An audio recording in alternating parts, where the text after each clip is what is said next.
pessoal. Obrigada, Vitória.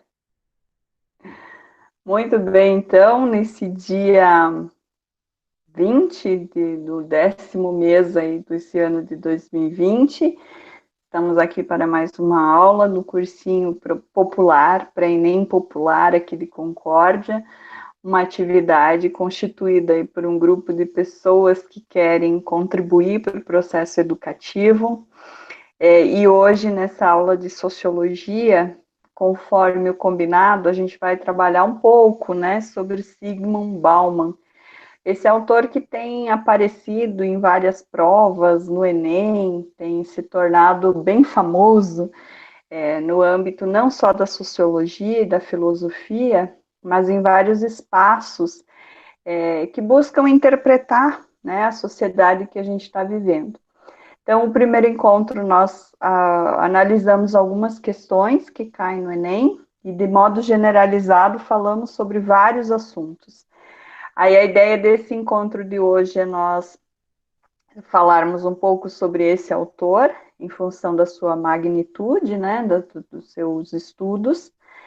E teremos no calendário previsto aqui das nossas noites do pré-ENEM, mais um encontro de sociologia que vai acontecer lá no dia 10 de novembro, se eu não me engano. A gente tem que ficar atento aos calendários, porque às vezes podem acontecer algumas alterações.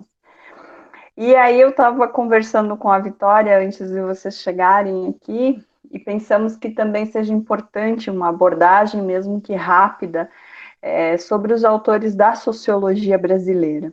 E eu já me empolguei, porque tem muita coisa legal para pensar. E não só para pensar, porque aqui vocês têm um objetivo mais específico, mas para subsidiar vocês, né, sobre a interpretação da realidade social brasileira. E esse subsídio nos dá elementos, argumentos para pensar a redação, para a interpretação das questões de história, de geografia humana, enfim. Então, acho que é um tema interessante. Então, para a próxima aula, eu vou programar algo nesse sentido e trazendo também mais algumas questões para a gente problematizar. Bem, então, Bauman, tá aí ele para a gente conversar um pouquinho nessa noite. Vocês já devem ter ouvido várias frases dele, várias citações, mas uma que marca o pensamento desse autor é tudo é líquido. E aí eu fiz até fiz não, né? Eu escolhi um layout que lembre a água, né? De alguma maneira a liquidez, que é a forma como esse autor analisa a sociedade contemporânea. Então vocês já devem ter visto a expressão, né, de que tudo é líquido, usada como uma forma de como uma expressão que demonstra quais laços estão constituídos na sociedade atualmente, né? E aí o Bauman, ele quer chamar a atenção para a fragilidade desses laços. Então, esse sociólogo, que é também filósofo polonês, ele nasceu em 1925, ele faleceu em 2017, então ele é um autor contemporâneo, e o principal conceito pelo qual ele é conhecido é o conceito de modernidade líquida, muito embora depois a gente vai ver que na interpretação dele nós estejamos numa pós-modernidade. Mas sobre isso a gente vai falar daqui para depois, né, nos próximos slides. E aí, através desse conceito de modernidade líquida, ele vai expor os dilemas da sociedade contemporânea num mundo cada vez mais incerto e movediço. Então, ele observa que as relações sociais, elas se desmancham com facilidade. E ele está, de alguma maneira, e isso também a gente vai tentar ver na aula de hoje, respondendo às ideias que antes percebiam a sociedade de forma mais concreta. Eu costumo imaginar o seguinte: as relações sociais são como se fossem fios que nos ligam, né? Então, o fio que me liga aos meus filhos tem ali uma determinada característica, uma espessura, né? Eu gosto de fazer crochê, que eu já estou ficando tia velha, né? Embora eu não seja tia ainda, né? E aí eu fico imaginando os tipos de linha, né? Tem linha mais grossa, linha colorida, barbante, fio e etc. Uns com brilho, uns sem brilho. Então eu entendo as relações sociais como esses fios que nos ligam e que, dependendo do vínculo, eles possuem uma espessura, né? Possuem uma forma. Então, os fios que me ligam aos meus filhos têm uma característica, o fio que me liga a vocês, meus alunos, tem outra característica, né? E aí o Bauman diz, olha, beleza, até um determinado momento a gente conseguia ver, entre aspas, né? Perceber a existência dessa concretude nas relações. E aí ele observa que as transformações ocorridas na sociedade, principalmente depois dos anos 2000, elas são carregadas disso que eles chamam uma liquidez. Então, o que me liga às pessoas, as relações sociais estabelecidas, na opinião deste autor, é como se fosse um fiozinho de água, né, que está nos ligando, que, portanto, é frágil, né, é sensível às alterações, às formas. E aí a ideia da liquidez é uma bonita ideia que ele traz, porque a água assume o formato, né, o líquido assume o formato que lhe é colocado. Então, é uma forma interessante de perceber, de analisar, de compreender a sociedade. Então, esse pensador das ciências humanas, ele já apareceu em diferentes vestibulares, né? No Enem também ele já apareceu, ele apareceu em provas como da FUVESP, da Unesp, da Unicamp, da UERJ, que são alguns dos vestibulares mais, né, concorridos do Brasil, mas não só, na UFSC, na URGS, na UFPR, encontrei elementos sobre esse autor em vários processos seletivos. E os textos dele, nessas provas, né, como essa que vocês estão se preparando, eles são usados para ilustrar as questões nos campos da sociologia, da filosofia e das linguagens, principalmente. Mas o Bauman é um cara também que nos dá subsídio para a compreensão dos elementos da geografia humana e da história, em alguma medida. Mas quando ele aparece nas provas, ele aparece relacionado a essas áreas do conhecimento. Aí tem um porém, tá? É preciso estar mais atento à interpretação da questão do que decorar os conceitos do Bauman, tá? Então não precisa decorar os principais conceitos dele, porque decorar também nunca leva a gente a uma interpretação das coisas. O importante é você ter esse jogo de cintura, de análise, que ele é um fundamento para isso, para a interpretação das questões que estão colocadas. E aí, nesse sentido, a ideia é que hoje a gente fazer uma apresentação desse autor, e aí destacar os principais conceitos dele, na medida do possível, também relacionar os conceitos que ele apresenta com o pensamento de outros autores, em especial os autores clássicos da sociologia.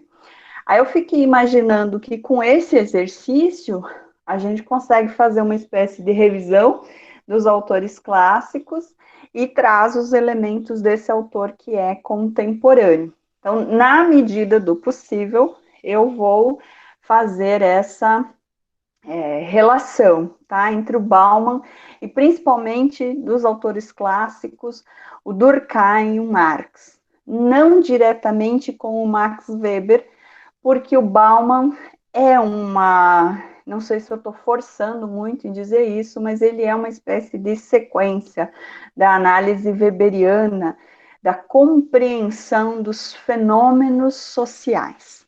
Tá? E aí o Marcos está me perguntando aqui se a gente vai ter questões hoje. Não, hoje eu não preparei questões para a gente problematizar, tá? Vamos mais na dimensão teórica mesmo. Tentei suavizar a teoria para que vocês consigam tê-la como elemento de interpretação, tá?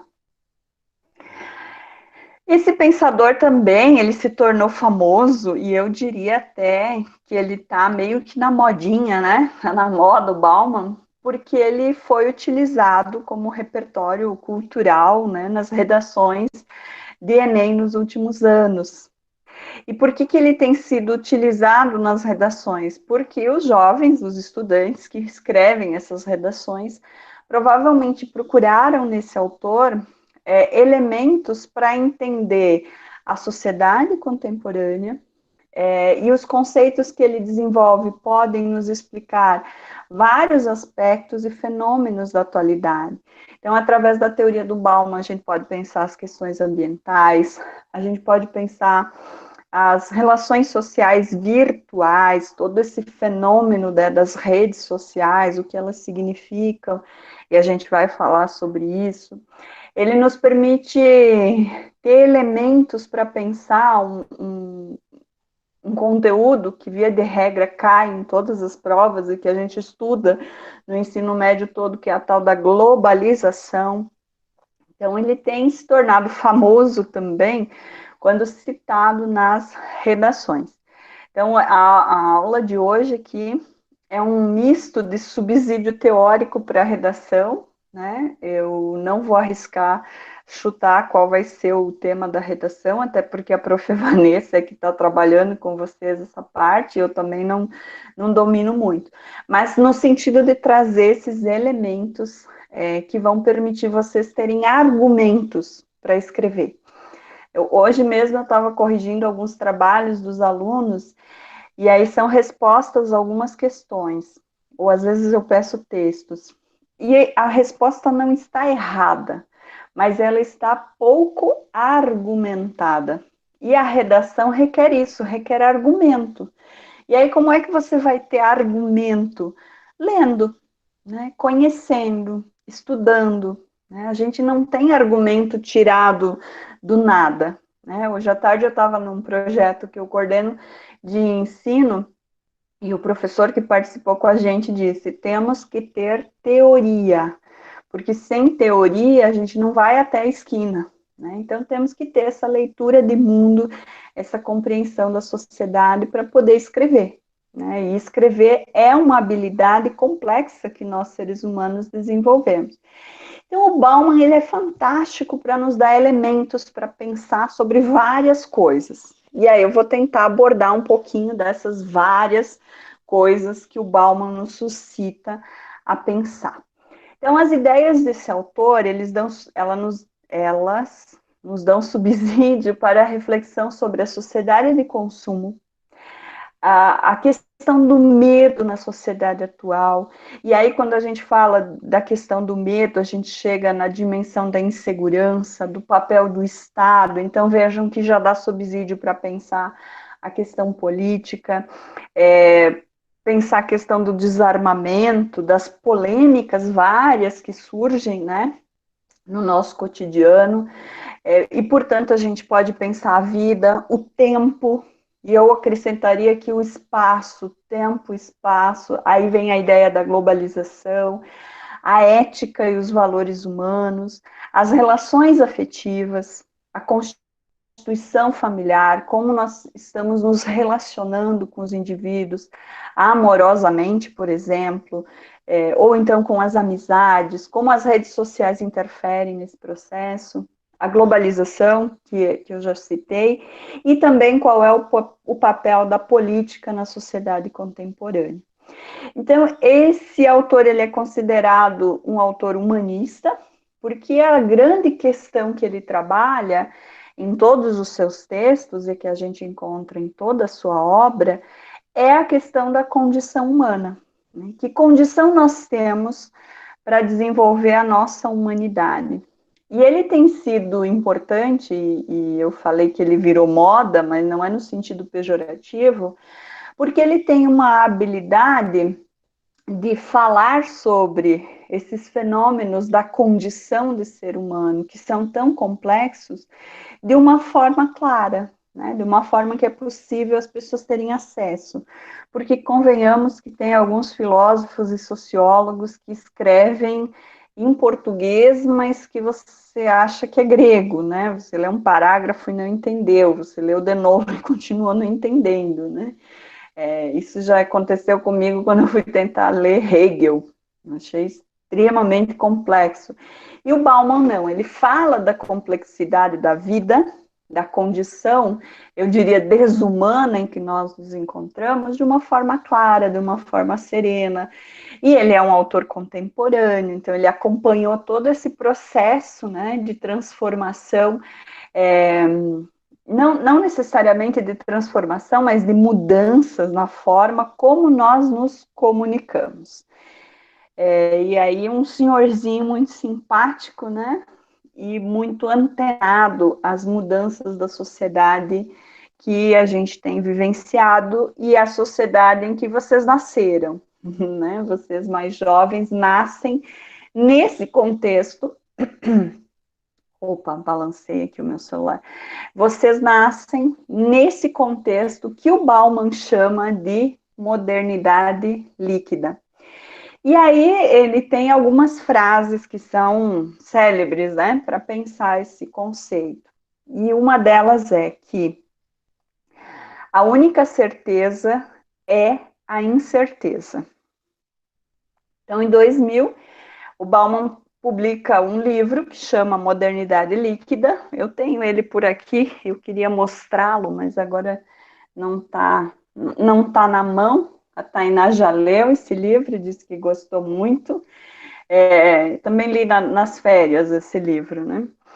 E nesse livro ele lança, né, o conceito que dá nome ao livro, que é o conceito de modernidade líquida.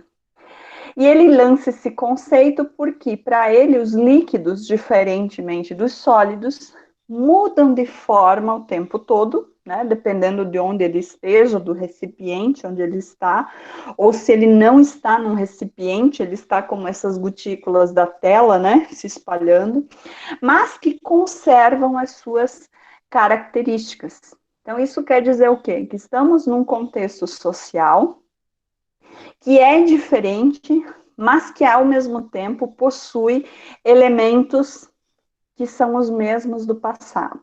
E aí ele está, depois a gente vai ver, fazendo uma referência aos elementos da Revolução Industrial, da Revolução Francesa.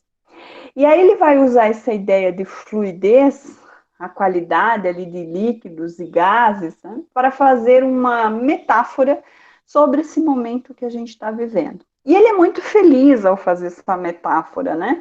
Porque ele consegue algo que dentro da sociologia é um desafio, que é tornar a teoria menos abstrata.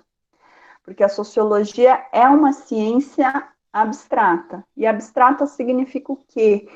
Que ela requer um grau de cognição para você entender os conceitos, né?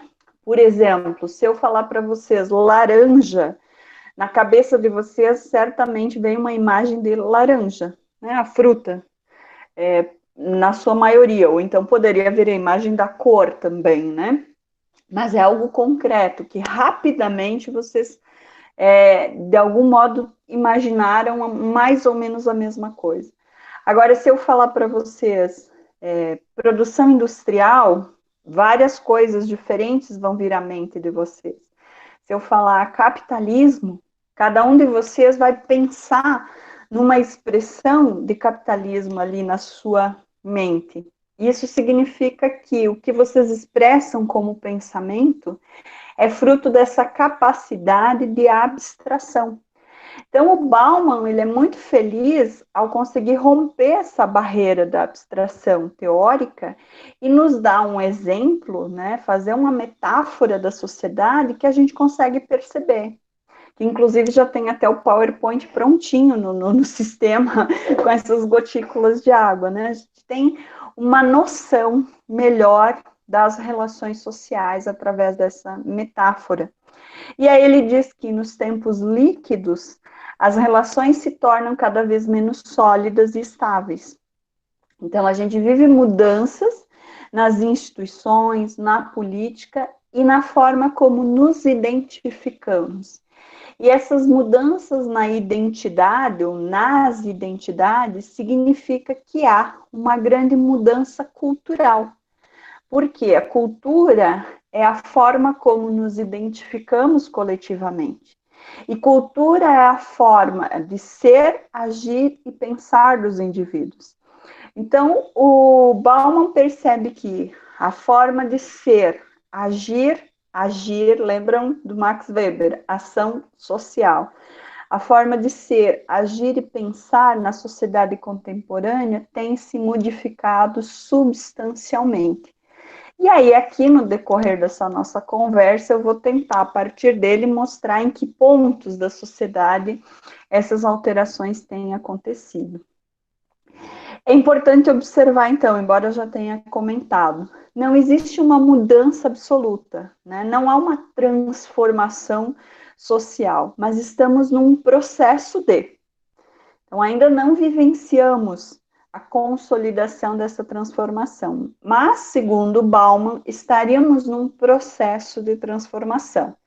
Bem, essa é uma questão polêmica, e vocês observem que o Bauman não é um autor marxista, então tem aí algumas divergências nos campos de análise, que também não vamos entrar aqui, que eu acho que o momento tem um outro objetivo, mas só para vocês perceberem, né, esse dinamismo do pensamento e das ideias, e depois a gente vai ver como o Bauman dialoga com outros autores.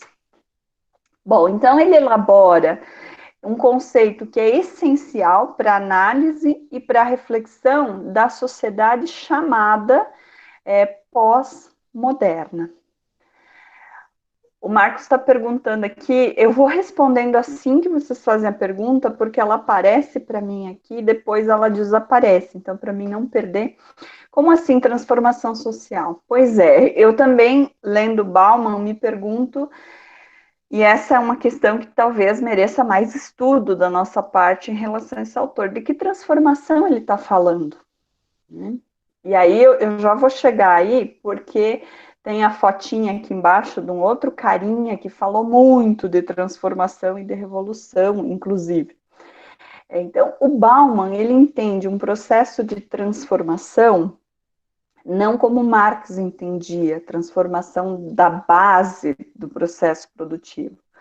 O Bauman entende um processo de transformação social no cotidiano, nas relações nos âmbitos dos fenômenos que a gente vivencia na sociedade, né? Então, para ele, não vai haver uma revolução que a gente vai ir para o socialismo, comunismo, pegando os termos do barbudinho que está aqui no canto, né? Ele percebe que a sociedade capitalista, ela se transforma dentro mesmo do capitalismo. E essa transformação para ele se dá, exato, João, também por conta da intensificação de como nós nos comunicamos, das interações, das opiniões, das ideias, do quanto nós massificamos esse processo todo. Isso tudo Bauman vê como um processo de transformação. Não, ele não está, a preocupação do Bauman, ele não está preocupado com a dimensão econômica, porque sempre que a gente fala de transformação social, de classe social, de revolução, a gente remete à teoria do Marx, mas essas palavras não são do Marx, embora a gente remeta à teoria dele. Talvez por isso que o Marx perguntou ali, mas que transformação social é essa? Bom, ele vê a transformação social numa outra esfera, que é essa esfera cultural, a dimensão da comunicação, das interações, do modo de ser, agir e pensar dos indivíduos. Tanto é que ele é partidário não é uma palavra muito legal dentro do campo da sociologia, mas ele é daqueles que interpretam o contexto atual como sendo um contexto marcado pela pós-modernidade. Essa ideia de pós-modernidade não é um consenso dentro da sociologia. Muitos autores dizem não, estamos ainda vivendo a modernidade. O Giddens vai dizer estamos vivendo as consequências da modernidade, e aí ele vai fazer toda uma elaboração mostrando que consequências são essas. E o Bauman está naquele grupo de autores que dizem, olha, nós já passamos da modernidade, nós estamos num momento pós essa modernidade, que para ele é marcada a modernidade pela Revolução Industrial. Então, para ele, segundo eu entendo, nós estaríamos num outro contexto. Aí eu vou abrir um parênteses, tá? Parênteses. Eu lia, partilho da ideia de que estamos na modernidade. Por quê? Me parece não ter havido um grande processo de mudança para dizer que passamos para um outro patamar. Mas veja, quem sou eu diante do Bauman? Nada, né? Então, fecha parênteses, só para provocar vocês a pensarem um pouquinho sobre isso, porque o cérebro de vocês também precisa estar aí trabalhado na interpretação, né? E vocês vão ter aí a forma de interpretar de vocês, tá? Então, vejam, há uma relatividade na forma como se interpreta o conceito de transformação, o conceito de modernidade, de pós-modernidade. Bom, mas o Bauman, vamos tentar pensar como esse cara, né? Esse senhor aqui que foi fantástico na sua forma de, eu diria, desenhar a sociedade através de palavras, né? Então, segundo ele, os laços de sociabilidade humana passam por uma profunda transformação. Então, assim como Max Weber, o Bauman tem uma preocupação em entender os fenômenos sociais. Ele sabe que há uma estrutura social que é desigual, que é dividida em classes, né? Ele sabe disso. Mas a preocupação dele é entender como dentro dessa estrutura que tem essas características, as pessoas se comportam, as pessoas se relacionam, como elas vivem dentro dessa estrutura social. E ele também aponta que vivemos o fim da perspectiva do planejamento a longo prazo. Assim, as relações humanas se tornam fluídas, vazias de sentido e de humanidade. E aí eu coloquei aqui no cantinho uma provocação do Marx, porque vejam, o Bauman diz, como é que era a citação antes? A única certeza é a incerteza. Vivemos um contexto marcado pela liquidez das relações. Mas vejam que o tio Carlinhos, né, o Marx, lá em 1848, escrevia num livrinho chamado Manifesto do Partido Comunista, uma frase que está aqui colocada pequenininha. Tudo que era sólido se desmancha no ar. Tudo que era sagrado é profano. E as pessoas são finalmente forçadas a encarar com serenidade a sua posição social e as suas relações recíprocas. Então veja que o Bauman leu os autores clássicos, né? Ele foi beber de determinadas fontes, embora de alguma delas ele não concorde. Então, a ideia de dissolução das relações, de superficialização das relações, está apontada também em outros autores, e o Marx é uma das pessoas que percebe isso, porque ele diz que, aí agora vamos abrir um parênteses Marx, né? Ele diz que a sociedade capitalista, ela se baseia numa contradição que inverte os papéis na sociedade, de tal maneira que há um processo que ele chama de fetiche da mercadoria, onde as coisas passam a ser e os indivíduos passam a ser coisas. E aí, nessa dimensão do fetiche das relações no capitalismo, o Marx vai falar da coisificação do homem e da humanização das coisas. Então, Bauman certamente leu Marx, né? Embora não esteja ali tão explícito. E eu gosto de falar isso porque eu sou super fã dos clássicos, né? Vamos às fontes, embora os contemporâneos sejam fundamentais para a atualização desses clássicos. Então, o que nós temos? Relações humanas que se dão no vazio. Mas no vazio por quê? O que preenche as relações sociais é a relação de troca estabelecida na sociedade capitalista. e é aquilo que o Marx chama de um processo de fetiche das coisas, né? E que o Bauman vai chamar de liquidez. Então vejam como é possível observarmos as mesmas coisas na sociedade de formas diferentes, de uma perspectiva diferente. O Marx deixa muito claro que esse fetiche está relacionado à mercadoria, que é o elemento que impulsiona o processo produtivo, que é pautado na propriedade privada, na acumulação de riqueza, que por sua vez é extraída de um tempo de trabalho que não é pago ao trabalhador, que ele vai chamar de mais valor, de mais valia, ou seja, o trabalhador.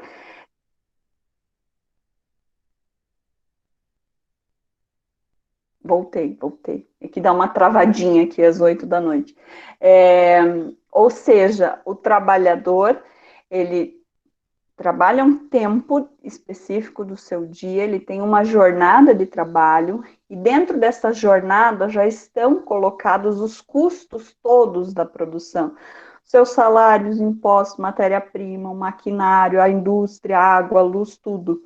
Mas além disso tudo que ele trabalha e produz, ele tem um excedente de trabalho. Então, Marx diz, nesse excedente de tempo de trabalho, que o trabalhador trabalha sem receber, agora ficou horrível essa frase, né? É que vai ter um processo de mais valor sendo produzido e, portanto, de acumulação de riqueza. E para o Marx esse é o problema, né? Ele quer chegar a essa questão estrutural. O Bauman tem essa preocupação como pano de fundo, mas a questão dele é entender a condição dos indivíduos nessa sociedade, como eles estabelecem os seus laços. Tá? E aí ele faz essa análise, o Bauman, né, porque ele observa que a idade moderna floresce após a Revolução Industrial, que amplia o modelo capitalista, e a Revolução Francesa, que lança as bases da organização política moderna. Então, o Bauman vai identificar, no final do século XX, início do século XXI, a inauguração de uma nova forma de vida moderna, que aí alguns chamam de pós-moderna, tem outros termos, modernidade avançada, enfim, né? As pessoas vão dando diferentes nomes. E para ele, esse contexto acaba com a modernidade sólida e começa a modernidade líquida. Aí viria um marxista e diria, mas aquilo que caracteriza a modernidade sólida não deixou de existir na sociedade. Então, esse é um questionamento que pode ser feito para o Bauman, né? A BRF continua trabalhando numa relação com os trabalhadores que é bastante sólida, que é bastante concreta, né? Eles estão lá todos os dias, cumprindo o seu horário, durante 8 horas por dia, desossando a coxa esquerda do frango. Então, isso é muito sólido, isso é muito concreto. Então, é preciso a gente ter algum questionamento em relação a essa liquidez. Tudo é líquido? O que exatamente deixou de ser sólido, né? Eu acho, daí é bem achismo meu, tá? Vamos considerar o Bauman, mas eu dou o meu pitaco também, né? Que a gente ainda tem muito do processo de revolução industrial. Aliás, no Brasil nós temos muito ainda do que era antes da revolução industrial. Nós temos trabalho escravo no Brasil. Então, essa liquidez é uma liquidez relativa. Mas, para o Bauman, a modernidade sólida tinha um aspecto medonho, né? Era aquele espectro das botas dos soldados esmagando as faces humanas. Claro, e aí é importante a gente pensar qual é o contexto que esse autor vivenciou. Né? Ele nasceu em 1925, ele faleceu em 2017. Então, ele vivenciou aí uma Segunda Guerra Mundial, ele vivenciou uma Guerra Fria, ele vivenciou um Holocausto, né? Ele vivenciou isso tudo, sendo jovem, enfim, faz parte, né, do processo de constituição dele, todo esse contexto. E aí, ele carrega muito nessa ideia da solidez das ações baseado naquilo que ele vivenciou, né? Ele é um polonês, vizinho aí de um contexto histórico bastante dramático. Deixa eu ver o que o João observou aqui.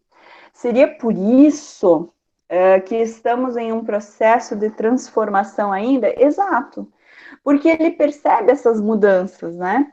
Aliás, um baque muito grande para vários autores aí do final do século XX, início do século XXI, foi a Segunda Guerra Mundial e tudo aquilo que o nazismo e o fascismo trouxeram para a sociedade. Porque se imaginava lá com o Weber, o Durkheim, né, os autores clássicos, que a sociedade teria evoluído e que nós não chegaríamos mais às trevas, né? Teríamos vivido as trevas antes da Revolução Industrial, mas que a luz havia chegado, né? O iluminismo estaria posto nessa nova sociedade baseada no uso da razão. Então, esse é um peso muito forte dentro do campo da sociologia, né? E o Bauman é um leitor do Max Weber, por exemplo, que dizia que o ser humano tem a capacidade de agir racionalmente e ele deve trabalhar para agir racionalmente. Tanto é que o Weber falava dos 4 tipos de ação social e que os 2 tipos ideais sobre os quais a gente deveria se formar e direcionar a nossa ação é a ação racional voltada a valores e a ação racional voltada a fins. Então, você vai ter a sua vida impulsionada por uma crença no bem comum, em fazer o melhor, e você vai agir motivado por isso, que são os valores, ou você vai agir com um objetivo, e esse agir com um objetivo não significa que os fins justificam os meios, muito pelo contrário. A razão requer que a gente pense todo o processo de ação. Então, o Bauman, dá para se dizer, é um herdeiro desse pensamento que se decepciona com aquilo que o Holocausto foi na sociedade, né? Aquilo que o fascismo foi e significou na sociedade. E é por isso, então, que, deixa eu voltar aqui, ele vai falar dessa modernidade sólida, tendo como pano de fundo essa agressividade, né? Essa coisa nebulosa, agressiva, violenta, que ele expressa como as botas dos soldados esmagando as faces humanas. E aí sim, João, complementando aqui a tua observação, para ele ainda não alcançamos essa liquidez absoluta. E eu teria que estudar mais o Bauman, né? Não é um dos meus autores mais estudados, mas para a gente entender em que contexto estaríamos nesse processo, né, de liquidez. E aí o Marcos faz uma pergunta aqui, prof, ele quer dizer que mais ou menos antes do século XX estavam na modernidade?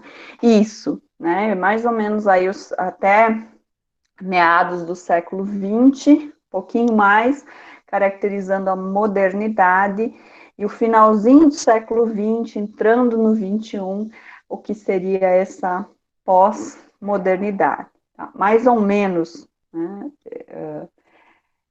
Essa interpretação, não que tenha uma data definida. Tá? Então, é importante também contextualizar, né, o autor. E aí, avançando um pouquinho aqui, a modernidade líquida é uma oposição à racionalidade cartesiana, marcada, que é a marca da modernidade sólida, né? Então, Descartes é o cara, eu não conheço muito da filosofia, às vezes eu posso falar algumas bobagens, mas ele é o cara que pensou que seria possível uma razão tão, não sei se o termo adequado é absoluta, de tal maneira que fosse possível chegar a uma verdade. E aí a gente sabe que no que se refere às relações humanas, a gente nunca consegue chegar a uma verdade absoluta. A gente tenta, enquanto pensadores da sociedade, se aproximar o máximo possível da verdade. Mas quando a gente se aproxima, ela já muda, porque nós somos seres que mudamos constantemente. Da meia hora que iniciou esse encontro para agora, já não somos mais os mesmos, né? Já temos outros pensamentos, caiu um fio do cabelo, enfim. Então, há uma mudança que é constante. O cartesianismo foi marcado por essa ideia, eu tenho sempre a sensação, né, de mais dura, fechada, enquadrada, né, dessa possibilidade. Então, para o Bauman, esse período trazia instituições excessivamente estáveis e rígidas. E aí eu trouxe aqui uma outra fotinha num cantinho do outro barbudinho da sociologia, que é o Durkheim, que é o autor da disciplina. Então, aqui o Bauman está se contrapondo às ideias durkheimianas, porque o Durkheim era o cara que via como necessária essa rigidez das instituições, essa estabilidade das instituições. Inclusive, o Durkheim diz, ao escrever O Suicídio, né, uma das suas obras principais, que é bem uma síntese, tá? Que o suicídio ele é um fato social e que ele acontece com significativa recorrência quando a sociedade está desequilibrada, quando ela não está sustentada numa base forte. E aí essas instituições se baseiam nesse caráter estático e rígido porque buscam a ordem e o progresso. E tudo isso causaram aí um mal-estar social, porque essa ideia da disciplina, da rigidez, não, veja bem, não que o Durkheim tenha, as suas ideias tenham levado ao desenvolvimento de pensamentos fascistas, longe disso. Inclusive, ele seria um crítico dessas ideias, certamente. Mesmo o mais conservador dos sociólogos iria criticar esse tipo de pensamento, né, o homogeneizante. Mas ele percebe que essa rigidez acaba abafando, né, a liberdade e a possibilidade dos indivíduos. Vamos ver o que tem aqui nos comentários. Aí o Marcos, é interessante porque depois que tudo que passamos, revoluções, guerra, avanço na tecnologia, na sociedade, ele pensar que já estamos na pós-modernidade. Sim, ele percebe essas mudanças como algo bem profundo, né? Como algo significativo, porque altera um elemento que é para ele fundamental, que é a nossa forma de ser, agir e pensar. Então, veja, nós não temos uma substancial transformação no modo como as pessoas produzem a sua vida. Vivemos no modo de produção capitalista. Então, a base de fundamento de como satisfazemos as nossas necessidades é a mesma de 1789, lá da Revolução Industrial. Ocorre que os elementos que compõem, né, essa estrutura social, eles foram se alterando. E essas alterações, elas acontecem principalmente como consequência do desenvolvimento tecnológico, que eu, Lia, se me permitem, não chamo de revolução tecnológica. É um desenvolvimento tecnológico, né? Porque ao fim e ao cabo, o que foi mesmo uma grande revolução foi a escrita, né? Você conseguir transformar ideias em algo material, que são as palavras, os símbolos. Isso sim foi um processo revolucionário para o desenvolvimento da humanidade. Agora, o que veio depois disso, chegando até o celular, seja o rádio, a televisão, o jornal, o celular, a internet, o que quer que seja, é um aprimoramento tecnológico dessa grande revolução, né? Porque estamos aqui utilizando os símbolos, as letras e tudo isso que foi criado já há muito tempo. Aí o Marcos pergunta, mas nem a internet? Eu não acho que a internet seja algo revolucionário. Ela é um grande avanço tecnológico, né? Incrível, de massificação da comunicação, de disseminação de ideias, de aligeramento dos processos, mas é um sistema aprimorado que juntou outras tecnologias, né? Então, nós temos pela internet o rádio, a TV, o jornal, todos os grandes meios de comunicação. Minha forma de perceber, tá? Vocês podem pensar diferente, acho até que o Bauman vê um pouquinho diferente disso. E aí, aqui, para aproveitar o embalo dos comentários, o João diz: em um contexto de comunicação social, Bauman esteja certo na pós-modernidade. Concordo. Entretanto, nas demais características, sou favorável, né? O João concorda comigo. Continuamos na modernidade. Eu acho bacana essa síntese que o João fez, né? Em síntese, o contexto que a gente está vivendo é complexo, né? É complexo porque é um momento em que as contradições do sistema capitalista elas vão se aprofundando. E aí, sempre que há um aprofundamento dessas contradições, alguma coisa vem a furo. E o que nos indica isso? A história, né? É só olhar para o passado e ver como todos os processos de grandes mudanças, das grandes transformações aconteceram. Né? Elas são um movimento, não há um contínuo evolutivo. E o Bauman percebe isso também, né? A sociedade não é um contínuo evolutivo que vai sempre melhorando, melhorando, melhorando. Ela é um movimento. O Bauman dizia, é um movimento dado por elementos que não são sólidos. Né? Daí a complexidade do contexto que a gente está vivendo. E aí a Tainá contribui aqui com a gente também, escrevendo o seguinte: como podemos pensar nessa era consumista na qual Bauman diz, pois ele relata que as relações sociais foram se acabando através do aprimoramento da tecnologia. Essa é uma questão difícil. Como que a gente pensa nesse contexto? Eu vou dizer o que eu faço para tentar pensar nesse contexto que a gente está vivendo, e em seguida nós vamos chegar ali nas redes sociais e nas consequências disso tudo. Ler. Eu leio livros. Vocês vão ver aqui, ao meu redor tem um monte de livros.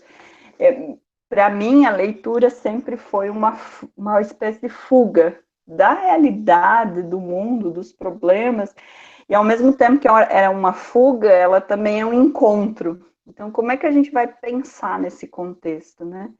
Para além daquilo que está insistentemente sendo colocado na nossa mão e na nossa frente através das telas. Mas nós vamos chegar a isso um pouquinho mais para frente, Tainá, quando nós falarmos das redes sociais e da liquidez que essas redes nos colocam na vida. Mas estávamos aqui a falar da crítica que o Bauman faz à modernidade sólida, né? Um caráter disciplinador, rígido.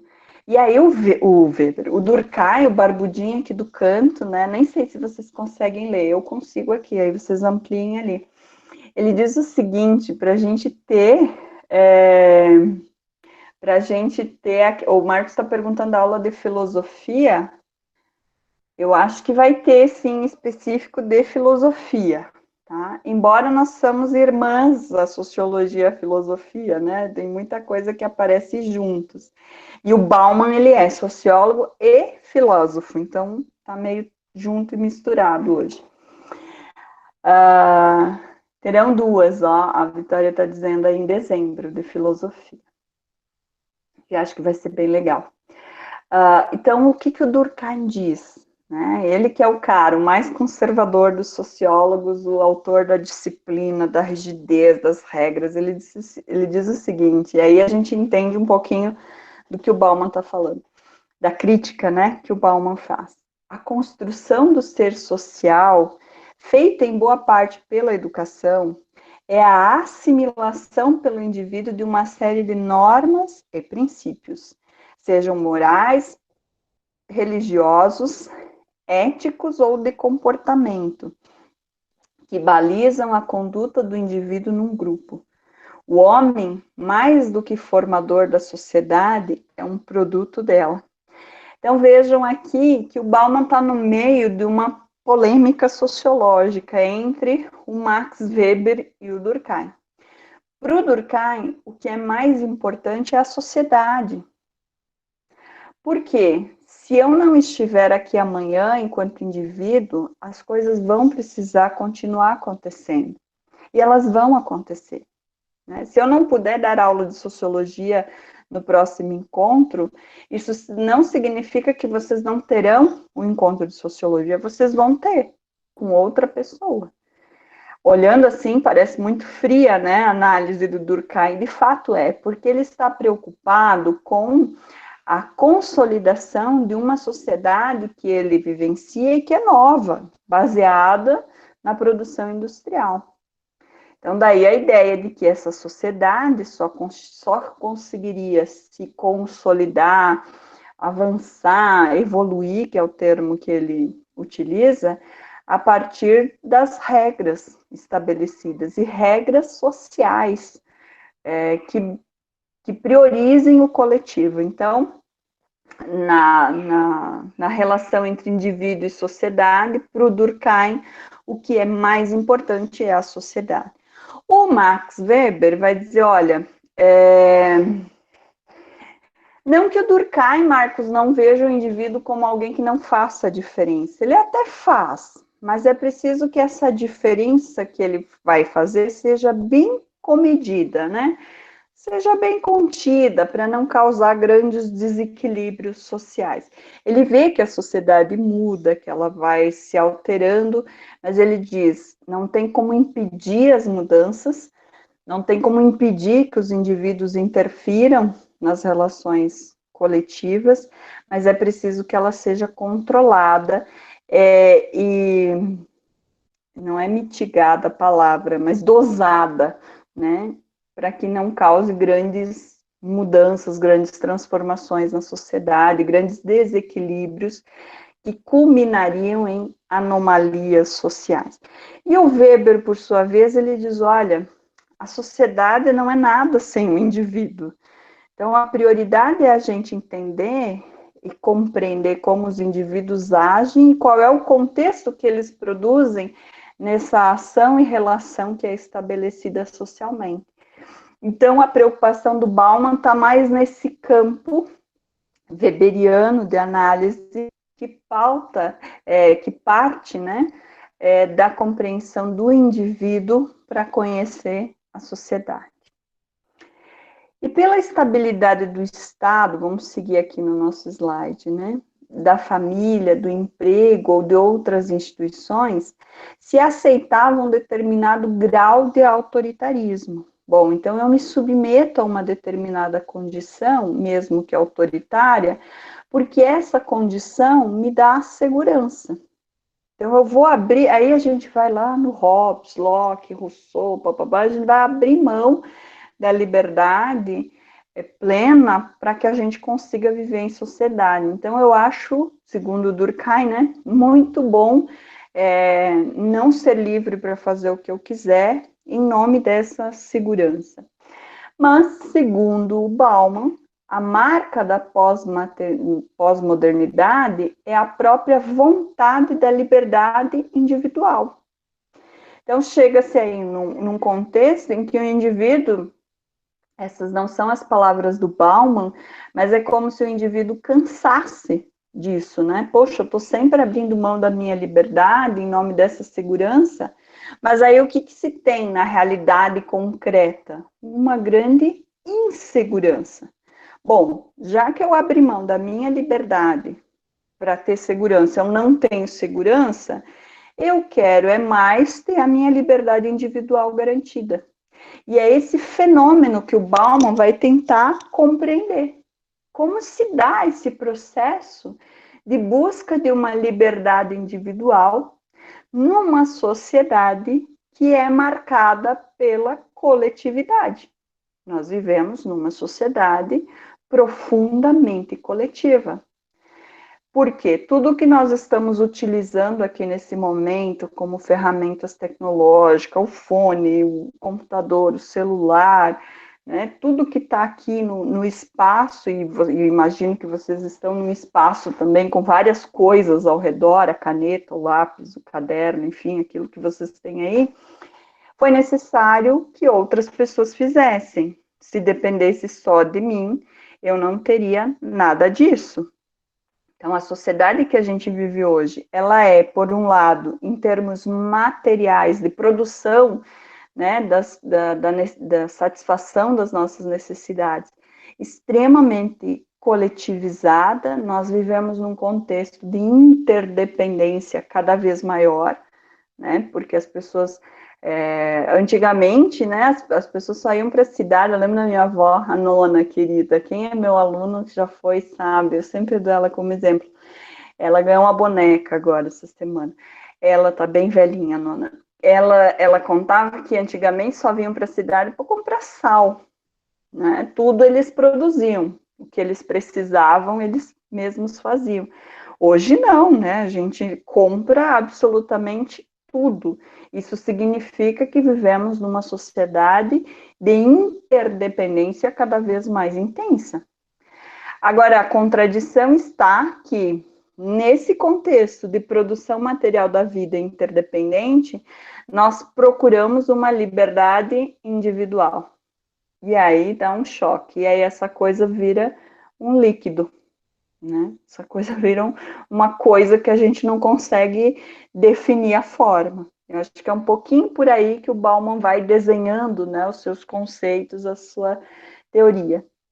E essa liberdade individual é o princípio que se opõe diretamente àquela segurança projetada em torno de uma vida estável. Então, olha o nó que a nossa sociedade está, né? E o Bauman vai tentar nos ajudar a entender um pouquinho desse nó. Deixa eu ver o que temos aqui de contribuições do pessoal. Então, ele pensa que o indivíduo... Ah, tá, essa do Durkheim. O Bauman teria um pensamento liberal social? Ai, pergunta difícil, João, porque a ideia de Estado, de governo, de política não é ali muito a minha praia. Eu lia, acho que sim, que ele está mais no campo de ser um liberal social, mas não tenho certeza disso, tá? Teria que estudar um pouco mais sobre.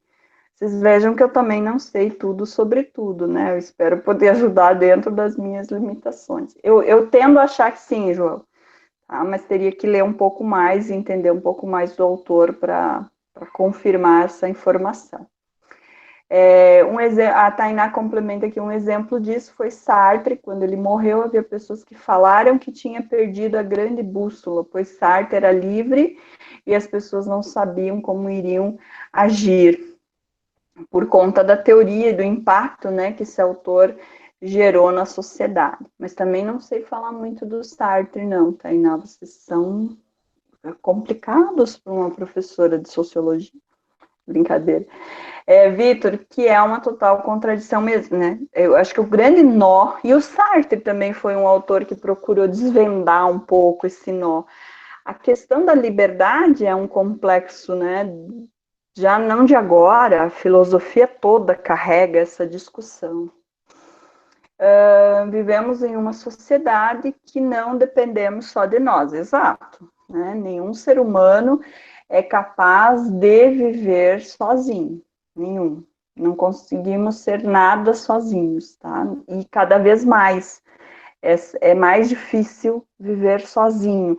Vejam, em termos concretos, né, da vida concreta. Concreto o que é? Isso que eu tenho aqui, esse papel que eu preciso, essa caneta, aí tem até o meu chimarrão de hoje à tarde aqui. Isso é concreto. E para mim ter essas coisas, o alimento, os materiais, eu dependo das outras pessoas.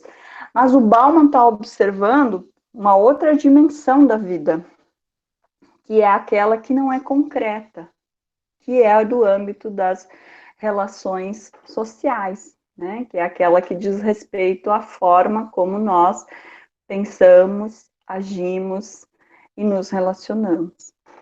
Pois bem, seguimos aqui. No campo da política, as mudanças se caracterizam pela maior fragilidade do Estado. Bom, então a gente tem um contexto de interdependência em termos de produção da vida material. Nas relações sociais, a gente tem essa fluidez, essa liquidez. E aí, como gerente desse processo todo, está lá o Estado, né? E o Estado acaba também se colocando numa situação complexa. Por quê? A dimensão política vai se fragilizando. porque com essa contradição vai havendo um distanciamento entre o que é a vida concreta e o que é a vida pensada, vamos dizer assim, né? Entre o que é aquilo que as pessoas de fato estão vivendo e aquilo que elas pensam estar vivendo. E aí a dinâmica política, que seria o elemento, a argamassa, né, o cimento desse conjunto de coisas, se torna frágil. E faz todo sentido, né? Para mim, pelo menos, porque o Marcos está perguntando como assim. Então, tem vezes que só na vibe da prof a coisa está clara, né? Então, imagine aí, você está construindo, né, um muro. E ao invés do tijolo ser o tijolo ali, né, aquela coisa concreta, né, ela é uma massa meio molenga, uma coisa que se esvai, ou algo que tu tem que colocar num recipiente. Percebe como é difícil imaginar, mas daí como é que eu ia fazer um muro que fica de pé, que sustente algo, sem ser com um tijolo? Bom, então eu não vou poder mais usar cimento para assentar esse tijolo. E a política é como se fosse esse cimento que liga, né, as partes da sociedade. E aí o Bauman diz, olha, isso tudo não é mais concreto, né? Literalmente não é mais concreto, é uma outra coisa. Não sei se eu consegui clarear ou confundir mais vocês, tá? Se eu confundir, coloca lá num parênteses e seguimos. Depois a gente estuda um pouco mais, né? Mas mais ou menos isso, assim. Então, há uma fragilidade no âmbito da política, porque, entendeu, mais ou menos. Vamos seguindo, depois a gente vai retomando, Marcos, e aí, quem sabe, até o final fique um pouquinho mais claro. E se não ficar, bom também, que aí você vai querer procurar esclarecer mais e vai estudar um pouquinho mais. Eu sempre faço essas provocações para vocês continuarem estudando sociologia, mas o foco aqui é outro. Então, nós temos esse contexto de contradição. Por exemplo, né, no que se refere a essa fragilização da política. Se antes a população da Europa, né, podia contar com um modelo de estado de bem-estar social, hoje o Estado perde essa força. Quer dizer que ele já não é mais aquele elemento que perpassa todas as entranhas da sociedade. Ele não é mais aquele elemento que está ligando as coisas, né? Como é o papel que o concreto faz ao assentar-se tijolos. Os serviços públicos se deterioram e muitas funções públicas são deixadas para iniciativa privada e se tornam responsabilidade dos indivíduos. Então, nós temos uma materialidade da vida pautada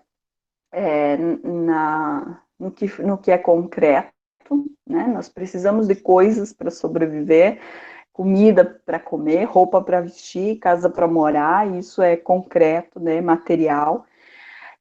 Mas por outro lado, e aí essa produção precisa ser coletiva, mas por outro lado, joga-se para o indivíduo essa responsabilidade de conseguir se reproduzir nesse contexto.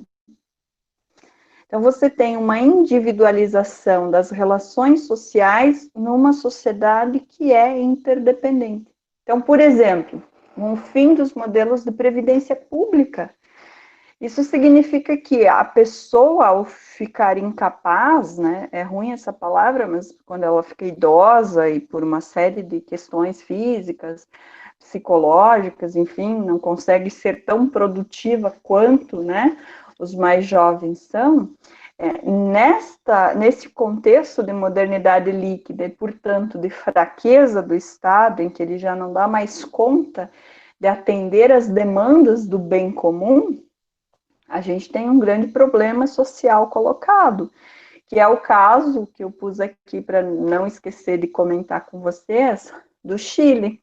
Né? O Chile tem um dos maiores índices de suicídio entre idosos, porque eles tiveram um processo de privatização da Previdência, as pessoas não se organizaram para isso, e aqueles que não se organizaram muitas vezes é porque não tiveram dinheiro para se organizar. Isso significa que se eu quiser me aposentar, eu tenho que ir guardando um dinheirinho desde já. Então, muita gente não se organiza para isso, até poderia fazer, mas a grande maioria ou come hoje e vive hoje, ou morre hoje e guarda o dinheiro para amanhã, né? Essa é a condição da classe trabalhadora. Então, o Chile implementou esse tipo de medida, que é o chamado Estado neoliberal, ao seu extremo, né, que privatizou todo o sistema de previdência e culminou nesse fenômeno social que é um altíssimo índice de suicídio entre idosos. E esse não é a única questão no Chile, né? Eles estão lá numa verdadeira convulsão social, porque já atingiram os limites desse enfraquecimento do poder do Estado. Os países que se mantêm como referência de organização política, que o pessoal adora dar como exemplo a Suécia, a Suíça, a Holanda e a Irlanda, nossa, eles são ótimos, eles têm bons índices de educação, eles são maravilhosos, eles têm um Estado forte, um Estado que sustenta essa vida. Por quê? Nós precisamos continuar vivendo materialmente, né? Há uma série de necessidades que são reais e concretas, não são relativas. E o Estado é o elemento que garante isso, e garante o bem comum. Quem está aí no terceiro ano, está estudando a dimensão política, provavelmente está vendo um pouco sobre isso.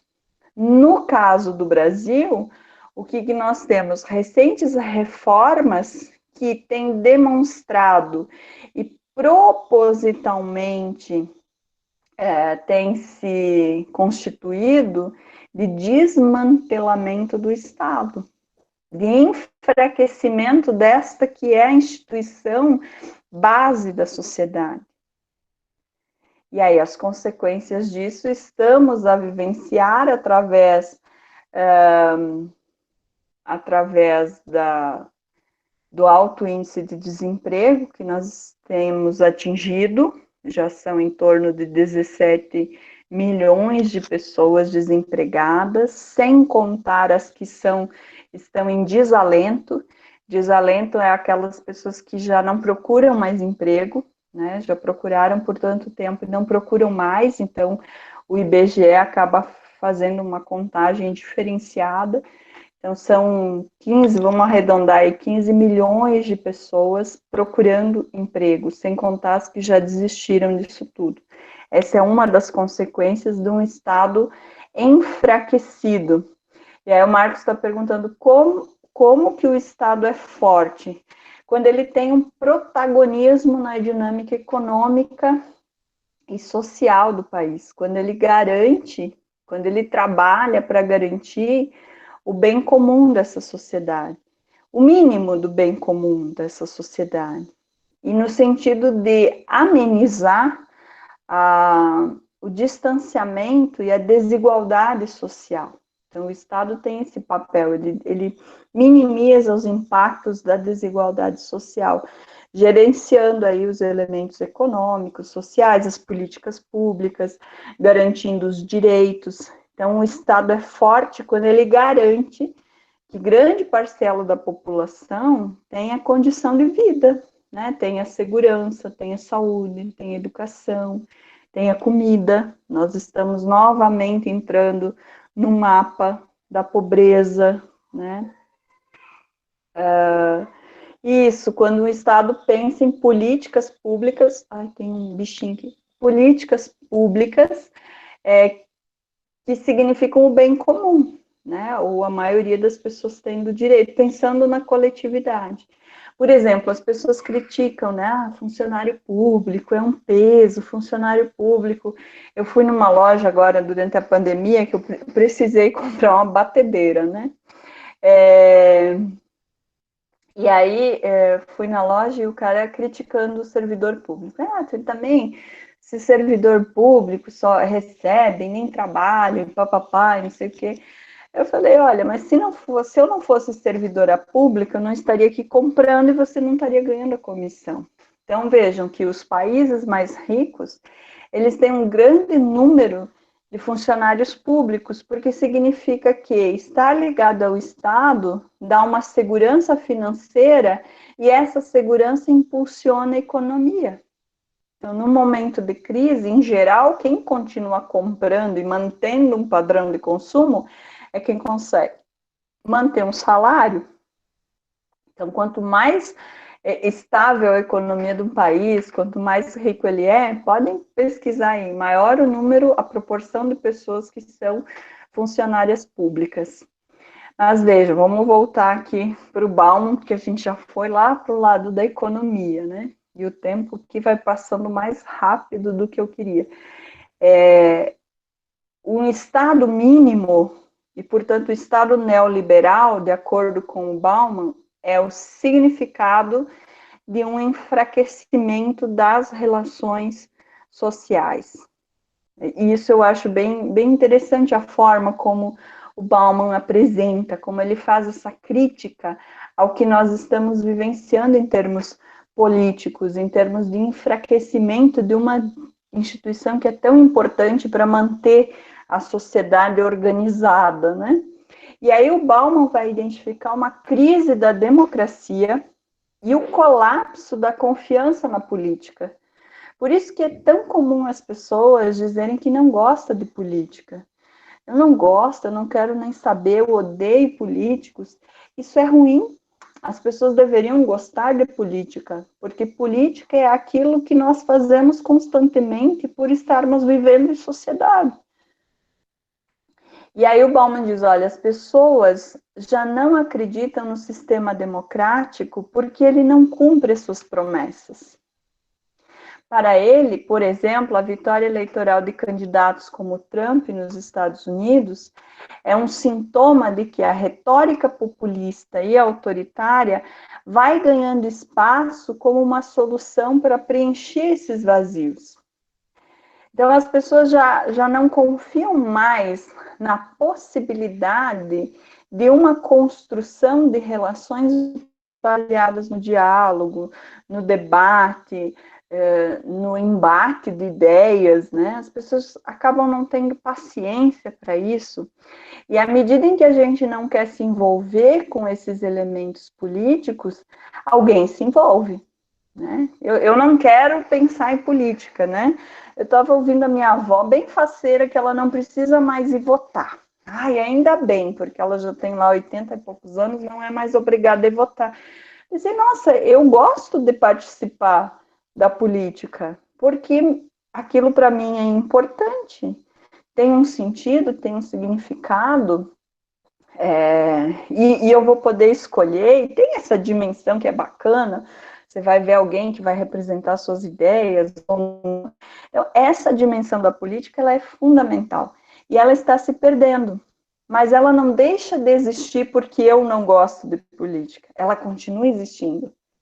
Né? E aí, se eu não gosto, alguém gosta. Alguém tem interesse. E é por isso que ideias que se pautam. Nisso que o Trump é um exemplo, tá? Vamos ficar lá nos Estados Unidos para não nos comprometermos em público, né? Mas essa retórica populista, aliada a uma ideia de autoritarismo, né? Eles acabam ganhando espaço, porque as pessoas dizem, não, então deixa que isso aí resolve mesmo. Aí vem qualquer falastrão, vai, não, porque eu vou fazer isso, isso, isso e vou resolver. E as pessoas dizem, ah, então vamos entregar para ele que ele vai resolver. E vocês acham que ele vai resolver? Não vai. Porque a dimensão política da sociedade, as relações sociais estabelecidas, elas não dependem de uma decisão de uma pessoa. E quando elas dependerem da decisão de uma pessoa, isso significa que estamos sob uma ditadura, né? Sobre um processo de homogeneização do pensamento, das ideias e da total falta de liberdade. Então, olha o problema, né? A gente busca a liberdade individual, mas busca ela de uma forma tão aleatória, tão sem fundamento, que nós criamos a não liberdade. Nós, seres humanos, né? Nós, cidadãos de um país, de uma nação. Ao mesmo tempo que a gente quer ser tão livre, a gente se prende, porque a nossa liberdade, ela está na dimensão política, na dimensão cultural, na dimensão da produção da nossa vida. E quando a gente perde a noção desses elementos, é fácil que o domínio de uma ideia homogênea apareça e se constitua. E a preocupação do Bauman é justamente ir percebendo esse desenho na sociedade contemporânea por um processo, por uma onda, né, mais conservadora de ideias e de pensamento, que se manifestam em alguns países da Europa, nos Estados Unidos, aqui no Brasil, no Chile, que está lá naquela convulsão social, se expressou na Bolívia, que teve eleições, que mostrou aí um outro resultado, e está todo mundo assim esperando qual vai ser o golpe que vai vir, porque, né, se utilizam de golpes para poder instituir uma determinada ideia e um determinado pensamento. E aí vamos aqui aos comentários da aula. Eu me sinto muito radialista quando eu leio os comentários, né? O João diz, concordo com o Bauman, vocês podem abrir o áudio e falar, tá, gente? Não fiquem tímidos. Por isso estamos cheios de governos populistas ao redor do mundo, exato, né? O Bauman ajuda a explicar esse fenômeno. Por que isso acontece, né? E aí o João contribui aqui, ele leu uma notícia ontem sobre o homem que fez uma... eu vi também, João, no Face, né? Proibido a entrada de políticos. E muitos reagiram com amei, né? Achando que isso é legal. Eu olhei para esse post e pensei, nossa, que cidadão mais bocó, porque, desculpe a palavra, assim, porque a dimensão política, ela é fundamental para a nossa vida, né? E ela vai existir. A gente goste ou não, ela existe. O problema é que se a gente não se envolve, ela vai existir da forma como as charges aqui estão exemplificando, né? Como uma forma de dominação. A Sabrina também viu, né? Essa placa aí, eu vi também. Foi no interior que ele colocou. Esse fato, né, desse senhor que coloca uma placa dizendo que não aceita políticos, tem uma subjetividade muito importante para ser pensada. Significa que ele não aceita o debate, que ele não aceita questionamento, que ele não aceita colocar, né, uma outra ideia, ou se deparar com uma outra ideia. Significa que nós estamos num contexto em que a gente não consegue mais dialogar, né? A gente se fecha nas nossas bolhas de ideias, eu com quem concorda comigo, ele com quem concorda com ele. E enquanto isso há um ser, não é a mão invisível do mercado, como diria o Adam Smith, mas enquanto isso há interesses e há uma classe dominante que faz o que ela quiser, porque nós estamos ali fechados, né, nas nossas bolhas de pensamento. Então, essa publicação, essa placa colocada, tem uma subjetividade bem forte, bem importante.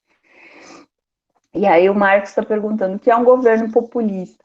Populista é aquele governo que se utiliza assim, de emoção. O Max Weber vai falar dos tipos de dominação. Da dominação carismática, a dominação tradicional e a dominação racional legal. O populismo ele está nessa forma de dominação que ganha o carisma das pessoas, né? Ele acaba se sobressaindo pelas ideias que apresenta. E muitas vezes são ideias construídas apenas para agradar o público, né? Para agradar as pessoas. Então, não se iludam com políticos que são assim, que se apresentam como do povão, como pessoas simples, porque esse é um personagem construído para que ele se torne mais popular. Aí o João complementa. Alguém está perguntando sobre a chamada, Sabrina. Eu acho que vem o linkzinho aí em seguida, tá? O João, o problema, ao meu ver, não está no posicionamento da placa e seus princípios individuais, mas sim nas opiniões das pessoas geradas e afirmando que não querem se envolver na política. Eu acho que o problema está na placa, João, e no fato dele colocar também, e piorada pelo fato das pessoas concordarem com isso, né? Ah, sim, entendi, João, o que tu quis dizer aí. E aí o Marcos pergunta, então o governo populista seria a maioria das vezes ruim? Não necessariamente que ele é ruim, mas o populismo é uma ferramenta dentro da dinâmica política, né? Uma ferramenta utilizada. O problema não é o candidato ser populista, o problema é as pessoas se deixarem levar sem terem criticidade diante dessas ideias. Né? Então, o candidato, claro, se ele é uma pessoa carismática, que tem uma boa oratória, que está junto com o povo, parará, parará, ele pode ser bom e ele pode ser ruim. A questão é como nós nos posicionamos diante dessa pessoa. Né? E aí as charges aqui nos provocam para pensar algumas coisas, né? De como se utiliza da população, da popularidade, portanto, do populismo, para conseguir atingir um objetivo específico, né? No caso, a eleição, por exemplo. Né? E aí, aqui, ó, o povo está acreditando que o novo governo trará grandes mudanças. E para a gente, qual será a grande mudança, né? O cara diz, bom, mudar de calçada. Quer dizer, um senso de... Uh, obrigada, Tainá. Tá boa aula. Eu tô aqui pensando até que horas que é prevista a nossa aula hoje. Senão, da meia-noite, nós estamos aqui ainda. É às 9 que encerra, 9h30? 9, prof. Ui, já? Tá, vamos sintetizar aqui. Depois eu disponibilizo, vai ter a gravação, vocês veem aí os slides. Eu posso mandar também os slides para vocês acompanharem. Vamos lá. Então, para o Bauman, uma das grandes fontes de angústia atualmente é o conflito entre a busca pela permanência e uma impermanência constante. Aquela ideia da contradição, né, que eu falei antes para vocês. O autor entende a crise como sendo um tempo em que o velho já se foi, mas o novo ainda não tem uma forma. Então, esse é o contexto que a gente está vivendo. Né? É um momento de tensão social. A pós-modernidade expressa essa liberdade. Só que essa liberdade que é buscada pelas pessoas gera determinados conflitos existenciais, gera uma maior insegurança e não existe uma garantia de satisfação. Então, ele observa que o momento em que nós estamos vivendo é um momento que carrega aí uma grande especificidade, uma grande complexidade. Bom, sobre a sociedade do consumo, então. O Bauman observa que no século XX a gente sofre uma passagem da sociedade de produção para a sociedade do consumo, que ele observa, né, a sociedade sólida, baseada na indústria, para uma outra sociedade. Agora, eu abriria um parênteses aqui. Se a sociedade é do consumo, onde é que é a produção? Né? A produção continua existindo. Talvez a ênfase no processo de troca é que tenha sofrido alguma alteração.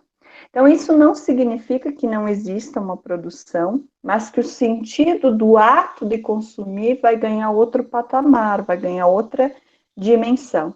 Então, com isso, a gente passa por um processo de fragmentação da vida humana. A percepção do coletivo vai dar lugar a um individualismo acentuado. E aí a ideia do consumo vem para fazer com que a gente busque a satisfação em algo que não está na gente, né? Que a gente não consegue encontrar. E nesse sentido, a gente vai ter as consequências do processo, né? Que são uma problemática ambiental causada pelo excesso desse consumo, esse consumo desordenado, aleatório, que coisifica as pessoas. E aí poderíamos seguir aprofundando, né, todas essas questões de forma mais intensa. E o Marcos está sugerindo que a gente faça uma aula extra Eu topo, tranquilo, só ver um horário aí que vocês tenham mais facilidade, porque eu sei que as noites são todas preenchidas, né? Mas sim, podemos fazer uma aula extra sem problemas, tá? Sem problema nenhum. Não sei como a gente poderia dinamizar, em que momento, mas depois eu converso ali com a Vitória, com o pessoal da organização, e, e aí a gente organiza um momento. Só vou fechar aqui os nossos 3 minutinhos de aula com essa ideia do consumo, e aí ficamos atentos a um encontro para fechar. Tem a ideia das redes sociais, tem um conceito que o Bauman trabalha que é interessante, que é o turismo e o vagabundo, né? O turista e o vagabundo, que nos faz pensar sobre a ideia de globalização, de pertencimento a um espaço. Então, tem muito pano para manga aí. Só fechando aqui, então, nessa ideia do consumo. No livro Vida para Consumo, o Bauman concentra sua análise na sociedade contemporânea como uma sociedade construída essencialmente por consumidores. A nossa vida gira em torno disso, né? Ele afirma que a sociedade transforma gradualmente consumidores em mercadorias. Transformamos aquilo que é mais essencial na nossa vida numa mercadoria, em algo que pode ser vendido e comprado. Além da satisfação de necessidades, o ato de consumir passou a ter um peso importante na construção da personalidade das pessoas. Então, Bauman afirma que vivemos em uma sociedade marcada pelo conflito do ser versus o ter. O homem passa a se expressar pelo que compra ou o que ele tem. Estes passam a ser elementos definidores da sua identidade. E aí, nesse sentido, para pensar se é real essa ideia do Bauman, vão numa loja, em algumas lojas do centro de Concórdia, mal vestido, e entrem nessas lojas não estando vestidos adequadamente. E aí vocês vão sentir na pele, né, uma experiência de sentir essa ideia do ser em detrimento do ter. E a nossa região é muito marcada por essa característica. Ufa, Bauman é intenso, né? Muita coisa para pensar, fechamos aí o tempo, outras tantas temos. Vou dinamizar então ali com a Vitória, a gente vai pensar um horário extra. E não sei vocês, mas eu já no calor da hora faria essa semana mesmo, para não perder muito o pique do Bauman aí, já que eu li, estudei um pouquinho dele para estar aqui com vocês, tá? Deixa eu ver o que tem nos comentários. Prof, ele quer dizer sobre o consumo que estamos pensando somente em nós. Sim. E aí a contradição, eu penso só em mim, mas eu não vivo sem os outros, né? Então ali gera-se um grande dilema social, né? E os blogueiros influencers estão aí para comprovar também sobre o ser e o ter, verdade. São vários os exemplos. Gente, eu sei que estão cansados, né? O dia sempre é longo, muita coisa, muitas atividades. Vamos ficando por aqui. Vou tentar marcar um tempinho para vocês a mais, para pensar no Bauman, que ele não serve só para o Enem, ele serve para a vida, e a vida de vocês vai continuar depois do Enem, independente do resultado que tenha. Então, sim, é uma aula importante para nós pensar